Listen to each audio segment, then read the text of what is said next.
brazo, enfermedades colestásicas, autismo, etcétera.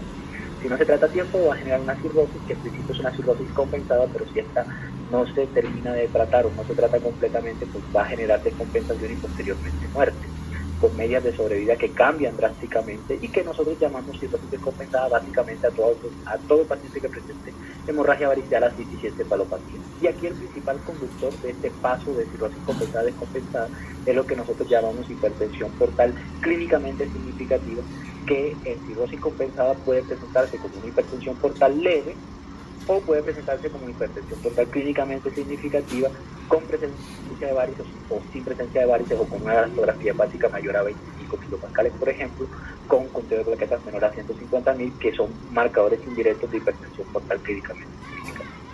Y es importante esto porque las descompensaciones de la cirrosis marcan mortalidad en el paciente. Si ustedes se fijan, una hemorragia marca un 20% de mortalidad, una complicación como ascitis marca el 30%, y cuando el paciente presenta dos descompensaciones, la mortalidad es casi del 90%, o sea, el paciente está más cerca de morir. Es por eso que estos pacientes deben ser vistos por el especialista en el hígado y probablemente derivados a un centro de trasplante hepático como única opción curativa. Y aquí es donde la cosa se complica un poquito más, porque parece ser que no solamente hay dos estados clásicos de la cirrosis, como son la cirrosis compensada o descompensada, sino que parece que hay un estado posterior, que es lo que llamamos descompensación tardía o descompensación inferior, y por supuesto este estado está más cerquita de la muerte. Y es acá, ¿qué diferencia este estado de descompensación ulterior de la cirrosis descompensada? Pues básicamente aquí lo que vamos a encontrar es que el paciente ya no tiene una hemorragia varicela, sino que tiene hemorragias varicales recurrentes, ya no tiene ascitis, sino que tiene ascitis refractaria, aparece la hiponatremia y aparece el famoso síndrome hepatorenal. Esto ya es mediado no solamente por la hipertensión portal clínicamente significativa, sino con un empeoramiento en toda la vasodilatación sistémica, producido básicamente por, allá algo mencionó la doctora, lo que son las translocaciones bacterianas y de la generación de moléculas asociadas a patógenos, y que van a producir, por supuesto, una inflamación sistémica muy grave, que va a hacer que estos pacientes empiecen a desarrollar falla multiorgánica, y que esto es lo que se conoce como falla hepática aguda sobrecrónica o acute chronic liver failure, que a su vez va a hacer que el paciente se muera más rápido. No voy a entrar en detalle de lo que es la falla hepática aguda sobrecrónica, pero sí quiero mostrarles la otra parte, que es el paciente que tiene enfermedad renal en paciente con cirrosis. Y esto ya es un poco viejo. Me acuerdo que todavía me encontraba fuera del país cuando salió este artículo que definió lo que es la incuria renal aguda en el paciente con cirrosis, y de paso el síndrome hepatorenal. Si ustedes se fijan, esto es una definición del Club Internacional de la Ascitis, en donde yo no voy a meterme mucho en la fisiopatología, sino que define muy bien claramente qué es la incuria renal aguda, o que se conoce como incuria renal aguda en el paciente con cirrosis. Básicamente aquí lo que tenemos que tener en cuenta es la creatinina basal, y esto es importante porque es algo que quizás muchas veces ustedes no cuentan con el laboratorio, porque el paciente llega a su consulta y de pronto no tiene un laboratorio previo. Y de aquí es que se va a basar el aumento de 0.3 de la creatinina. Y esto es muy relevante desde el punto de vista clínico. ¿Por qué? Porque ese valor de 0.3 de creatinina me va a clasificar el AQI como un AQI 1A y un AQI 1B. Por lo general, un AQI mayor a 1.5 es 1B, menor a 1.5 de valor de creatinina es 1A. Y esto es muy relevante porque fíjense, por ejemplo, este estudio fue un estudio clásico donde aplicaban los criterios anteriores, en el cual el paciente se tenía que tener una creatinina hasta mayor a 1.5. Y si se fijan, cuando aplicaron los nuevos criterios de AQI del Club Internacional de la Ascitis, la captación de pacientes era completamente diferente. En los criterios viejos solamente se llegaba a un 12%, en cambio en los nuevos se alcanzaba un 26%. Y esto es supremamente importante porque hace que uno actúe más rápidamente para mejorar a los pacientes. Y esto, y de aquí radica la importancia en que el paciente, en que el médico, entienda cuál es la diferencia entre realmente, o en qué consiste realmente el síndrome hepatorenal. El síndrome hepatorenal no es más que una alteración funcional de la función renal, valga la redundancia. O sea, es algo que es modificado, ¿sí? No es un daño estructural. Y es por eso que a veces es muy difícil diferenciar un síndrome hepatorenal de una necrosis tubular aguda. Y en nuestro medio es todavía más difícil porque piensan que todo paciente con cirrosis que tiene enfermedad renal va a tener un síndrome hepatorenal. Y realmente esto está muy lejos de la realidad. Hay nuevos biomarcadores, como lo son las cistatinas C, pero ustedes lo que tienen que entender es que el síndrome hepatorenal fue reclasificado con estos nuevos criterios en donde anteriormente se conocía como síndrome hepatorenal tipo 1 y tipo 2. Ya básicamente lo que tenemos es un AKI síndrome hepatorenal, y estos son los criterios que no voy a entrar en detalles cada uno, pero para que ustedes tengan en cuenta de la nueva clasificación. Entonces, ya cuanto al manejo, la doctora lo dijo. De hecho, ahora tuvimos una reunión con la gente que trae acá la terlipresina. Es carísimo la terlipresina. Y si ustedes se fijan acá, este es un trabajo clásico en donde es que se vio el efecto de la terlipresina en la reversión del síndrome hepatorenal. Y esto es algo muy llamativo en los diseños de estudio de investigación. Todo estudio de investigación, el outcome principal, el endpoint primario siempre va a ser la sobrevida, o sea, mortalidad, ¿ya? Todo ensayo clínico y todo estudio de investigación lo que va a querer es que el paciente viva más.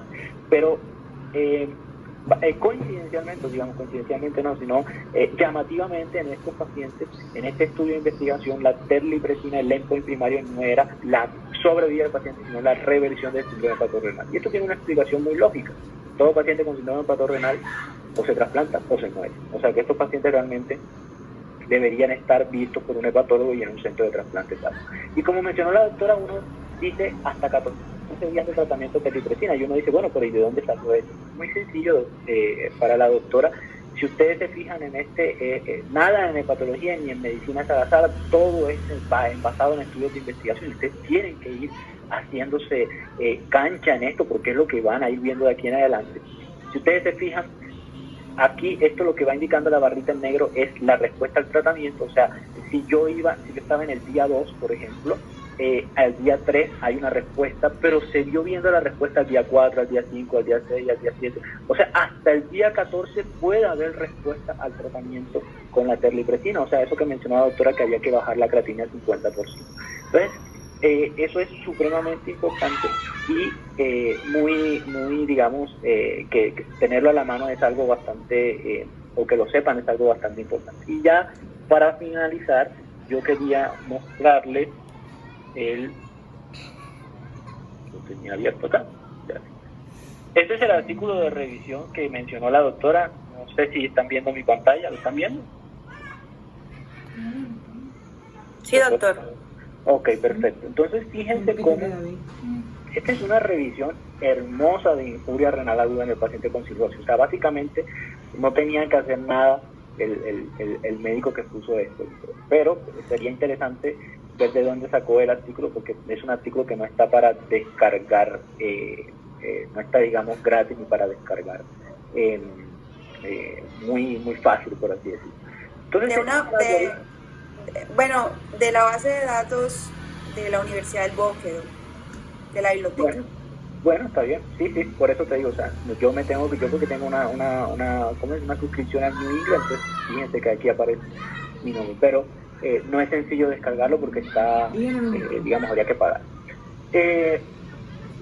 Fíjense cómo en un algoritmo muy sencillo, yo siempre les digo, hagan algoritmos para que sea más práctico. Entonces, si tienen un paciente con injuria renal aguda, o sea, cirrosis con injuria renal aguda, o sea, tiene la creatinina aumentada.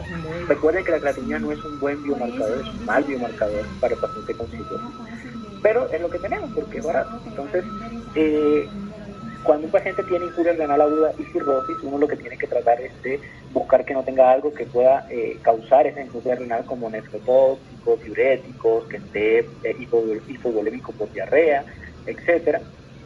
Y acá te lo divide las aguas de acuerdo a lo que tenga. Entonces, básicamente en un paciente que uno tiene una alteración de la creatinina, uno tiene que descartar, por supuesto, síndrome hepatorenal. Y para eso uno tiene que iniciar expansión con volumen. Y de acuerdo, hoy en día se hace a través de la estrategia POCUS, pero básicamente lo que podemos hacer en la práctica clínica, y lo que hago yo es infusión de albúmina a ciegas, porque no tengo POCUS en la clínica. Entonces, yo infundo la albúmina a dosis de 1 gramo kilo. Si la creatinina mejora después de 24 horas, o sea, si los niveles de creatinina mejoran, pues continuamos en el nivel de cambio. Si empeora o si se mantiene igual, sigo con la infusión de albúmina por 24 horas más, o sea, básicamente hago 48 horas de manejo con albúmina.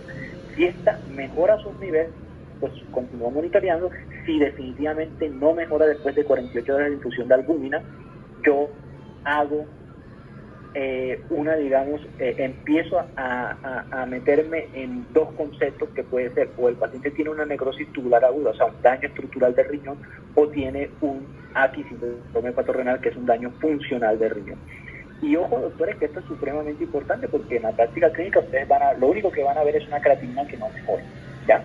Pero si yo a una necrosis tubular aguda empiezo a expandirlo con volumen, o le pongo terlipresina más albúmina, que sería el tratamiento, pues ese paciente lo que hago es sobrecargarlo porque el daño es estructural, o sea, no lo voy a mejorar.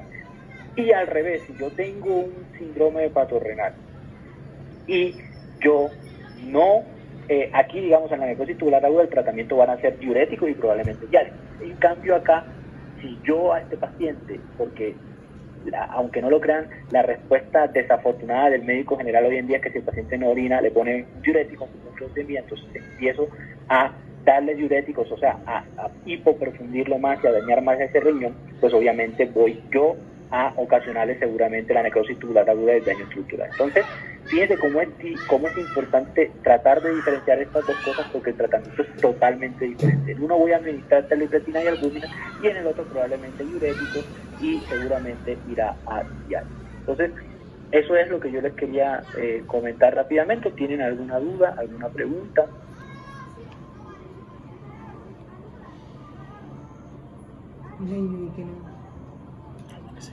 No, Doc, muchas gracias. Doctores, dudas, preguntas. Gracias. Por mi parte no, doctor. Listo, perfecto. Entonces, si no hay más preguntas, ya nos recordaremos entonces el día lunes. Obviamente yo les voy a decir cuándo va a ser el horario del examen y les voy a comentar. Que tengan una feliz noche, doctores. Que estén muy bien. Listo, doctor, gracias. Yes.